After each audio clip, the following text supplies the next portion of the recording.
आज की ताज़ा खबरों के साथ एक मरतबा फिर से आपका होस्ट, आपका वाहिद दोस्त सुभान गनी आपके सामने हाजिर है। बड़ी मज़े मज़े की खबरें हैं। सबसे पहली खबर तो ये है कि आज लाहौर के अंदर इतनी बारिश हुई है, लाहौरियों को पता होगा और मुझे तो पता ही है क्योंकि मैं भी लाहौरी हूँ। तो इतनी बारिश हुई है, इतनी बारिश हुई है कि पूरा लाहौर डूब गया था। इतना डूबा था कि लाहौर के जो पोश एरियाज़ हैं, ख़ास तौर पे गुलबर्ग और जेल रोड का इलाका और डीएचए के इलाके, वो इतने इतने डूब गए थे, यानी गोडे गोडे पानी आ गया था। बल्कि गोडे भी कम है, बल्कि पूरी पूरी टांगे भीग गई थी। यानी कि इतना पानी था कि आधी से ज़्यादा गाड़ियां भीग गई थी, डूब गई थी उस पानी के अंदर, यानी डूब मरने का मुकाम था। और जो दावे करते थे कि हमने इसको पेरिस बना दिया है, उन्होंने इसको पेरिस तो नहीं बनाया, उन्होंने इसको वेनिस ज़रूर बना दिया है। वेनिस इटली का शहर है जहाँ पे हर वक्त पानी रहता है और वहाँ झीलों के अंदर ही वो शहर आबाद है। और आप उसकी कभी गूगल करके वीडियोस देख सकते हैं कि वेनिस किस तरह का शहर है। इन्होंने पेरिस नहीं बनाया, इसको वेनिस बना दिया था। लेकिन वेनिस में और लाहौर में ये फ़र्क ज़रूर है कि यहाँ सीवरेज का पानी था और वहाँ पे साफ़ पानी है। दावे बहुत बड़े बड़े किए गए थे, लेकिन एक बात जिसमें मैं हुकूमत को हमेशा एडवांटेज देता हूँ और उनकी मैं फेवर करता हूँ वो ये है कि जितनी बारिश हुई है ये अल्लाह की तरफ से एक समझें कि एक इम्तिहान था, जिसमें 44 ईयर्स पुराना रिकॉर्ड टूट चुका है। 350 mm 350 mm बारिश हुई है लाहौर के मुख्तलिफ इलाकों के अंदर। और ये इतनी बारिश है कि ये अगर लंदन में भी हो तो वहाँ पे भी पानी खड़ा हो जाता है। लेकिन वहाँ पानी खड़ा ज़रूर होता है, आधे घंटे घंटे 2 घंटे के बाद निकल जाता है। यहाँ पे तो ये हाल था कि मैं इस वक्त जब मैं वीडियो रिकॉर्ड कर रहा हूँ 12 घंटे से ज़्यादा का वक्त गुजर चुका है और अभी भी सड़कों पर पानी खड़ा है। मैं ऐसे इलाकों को भी जानता हूँ और मैं ऐसे इलाकों से विजिट करके आया हूँ। तो इस तरह के हालात नहीं होने चाहिए, इसलिए मैं हुकूमत को थोड़ी सी तनकीद का निशाना बनाता हूँ, चाहे किसी की भी हुकूमत हो। जैसे ही बारिश हुई और जैसे ही तूफ़ानी बारिश ने हर तरफ तबाही मचा दी, तो इसमें कुछ नेगेटिव खबरें आना शुरू हो गई, कुछ अफसोस वाली खबरें आनी शुरू हो गई। एक तो ये कि कुछ अफराद के जहाँ बहक होने की खबरें मिली हैं। तकरीबन 12 के करीब अफराद हैं जो कि जहाँ बहक हुए हैं, शहीद हुए हैं। अल्लाह ताला उनकी मगफरत फरमाए, उनके घरों में आसानियों वाला मामला फरमाए और उनके अहले खाना को सब्र जमील अता फरमाए। इसके अलावा शार्क आ गई थी जी लाहौर की सड़कों पर। अब आप पूछ रहे होंगे शार्क का लाहौर की सड़कों पे क्या काम है। शार्क देखी गई है लाहौर की मुख्तलिफ सड़कों पे और उसने इंटरनेट की तारों को काट लिया था। जैसा कि उसको आदत पड़ी हुई है कि इंटरनेट की तारों को वो अपनी मुफीद खुराक समझती है। इस मरतबा भी शार्क एक नहीं थी, एक से जायद थी और डिफरेंट जगहों पे इंटरनेट की सर्विस मुअत्तल हो चुकी थी। जब पता किया गया इंटरनेट प्रोवाइड करने वाली कंपनी से, तो उन्होंने कहा कि शार्क आई हुई है, वो हमारी तारों को डैमेज कर रही है और जिसकी वजह से अब हमारे काम जो हैं वो रुक गए हैं, मुतासिर हो गए। और जब तक ये पानी नीचे नहीं होता, जब तक ये शार्क वापस नहीं जाती समुद्र में, तब तक हम इंटरनेट को बहाल नहीं कर सकते। तो अब 24 घंटे गुजरने के बाद भी इस वक्त तक इंटरनेट बहाल नहीं हो सका है। अक्सर इलाकों के अंदर इंटरनेट बंद है। इसके बाद अगली खबर है जी एक ऐसे शख्सियत की कि जिसके बगैर खबरें नामुमकिन रह जाती हैं और नामुकम्मल रह जाती हैं। उसका नाम है इमरान खान। इमरान खान से मिलने के लिए अदालत से इजाज़त ली थी एक सहाफ़ी हैं, उनका नाम है चार्ल्स ग्लास। उन्होंने परमिशन ली थी कि इमरान खान से वो मिलना चाहते हैं और उनसे इंटरव्यू करना चाहते हैं, लेकिन अदालत के अहकामात के बावजूद हुकूमत ने उनको इजाज़त नहीं दी और उनको वापस तरखा दिया कि भाईजान आप जहाँ से आए हैं आप वहीं चले जाएं। यानी कि आप जितों दी खोती ओते ही जान खलोती, आन खलोती नहीं जान खलोती, ठीक है। इसके अलावा मैं आपको मज़ीद ये बताना चाहूँगा कि ये जो इसराइल ने कल स्ट्राइक की है इस्माइल हनिया को शहीद करने के लिए तेहरान में, वहाँ रिपोर्टिंग पे जो मौजूद थे उनमें 2 सहाफ़ियों की भी शहादत हुई है।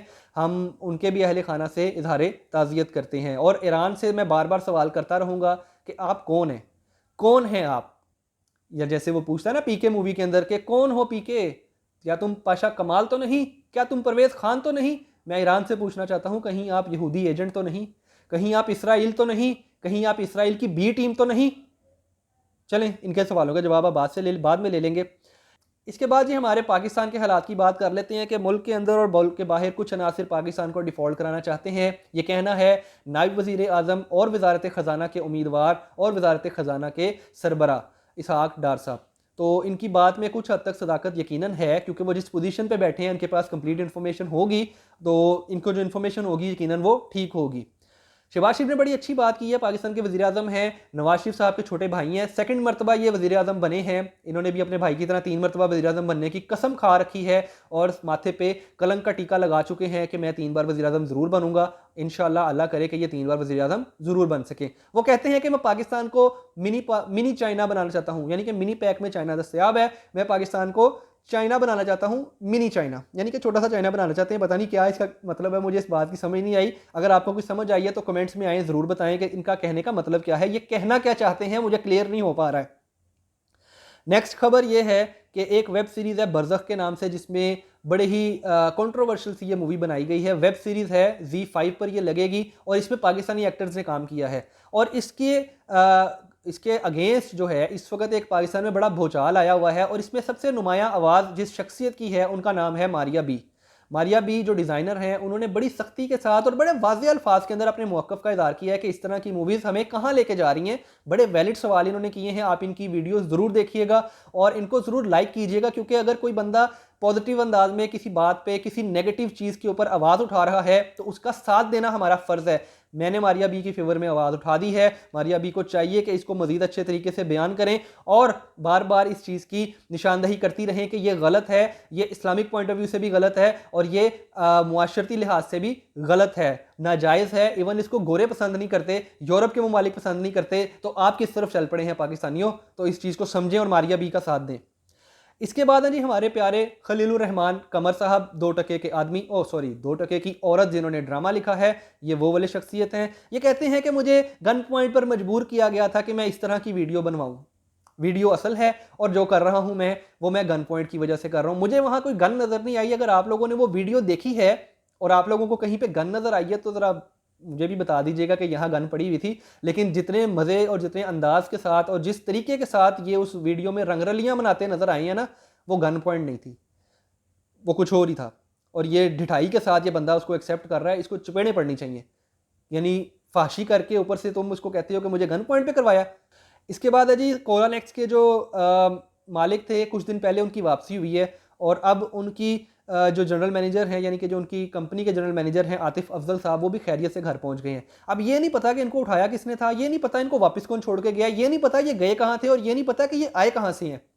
ना इनकी तरफ से कोई बयान आ रहा है, ना पुलिस कोई वजाहत दे रही है, ना इनकी फैमिली मेंबर्स कुछ बयान दे रहे हैं। तो हम उम्मीद करते हैं कि ये खैरियत से होंगे और इनको किसी ने ब्लैकमेल नहीं किया होगा और ये इसी तरीके से अपना कोला नेक्स्ट का ब्रांड चलाते रहेंगे जिस तरीके से ये चला रहे थे, और इसको ये बंद करके यहाँ से कारोबार बंद करके नहीं जाएंगे। हम इस चीज़ का इजहार करते हैं, उम्मीद करते हैं कि ये ऐसा ही होगा कि ये यहीं पर रहेंगे और कारोबार करते रहेंगे। और आखिरी खबर मेरी ये है आज के दिन की कि मशहूर यूट्यूबर हैं, यूट्यूबर का नाम है डकी भाई। आप लोगों के बड़ी फेवरेट हैं, खासतौर पर जब से उन्होंने शादी की है वो ज़्यादा फेवरेट हो गए हैं। और उसके बाद से जब से वो गाड़ियों का कारोबार कर रहे हैं, जब से वो गाड़ियाँ खरीद रहे हैं, ऑडी टाइप की और ई-ट्रॉन टाइप की और फॉर्च्यूनर लेजेंडर टाइप की, तो आपके वो ज़्यादा फेवरेट बन गए हैं। उनसे किसी ने पूछ लिया जी कि आप अपनी हमें इनकम बता दें, मंथली इनकम कितनी है, तो उन्होंने बड़े शर्मिंदगी का इजहार करते हुए, बड़ा मुंह छुपाते हुए, मुंह घुमाते हुए और बचते बचाते हुए गलती से उनके मुंह से ये बात निकली कि सारा कुछ मिला मिलू के महीने का 1.5 से 2 लाख डॉलर्स मैं कमा लेता हूँ। मेरा ख्याल है ये उन्होंने वैल्यू कम बताई है, वो इससे ज़्यादा कमा रहे हैं तो अच्छी बात है, अल्लाह ताला उनको और दे। लेकिन आप ये देखें कि 1.5 से 2 लाख डॉलर्स को पाकिस्तानी रकम में कन्वर्ट कर ले तो कितनी वैल्यू बनती है। 270 रुपीज़ मिनिमम इस वक्त डॉलर का रेट है, बल्कि 280 से ऊपर ही है। तो आप उससे मल्टीप्लाई कर लें, तकरीबन 2.5 से 3 करोड़ रुपया माहाना माशाल्लाह कमा रहे हैं। अल्लाह ताला इनको मजीद अता करे, अल्लाह ताला इनके काम में मजीद बरकतें डाले। अब तक के लिए इतना ही। मेरा चैनल सब्सक्राइब करना ना भूलिएगा, वीडियो पसंद आए तो लाइक करना ना भूलिएगा और शेयर बिल्कुल करते रहिएगा।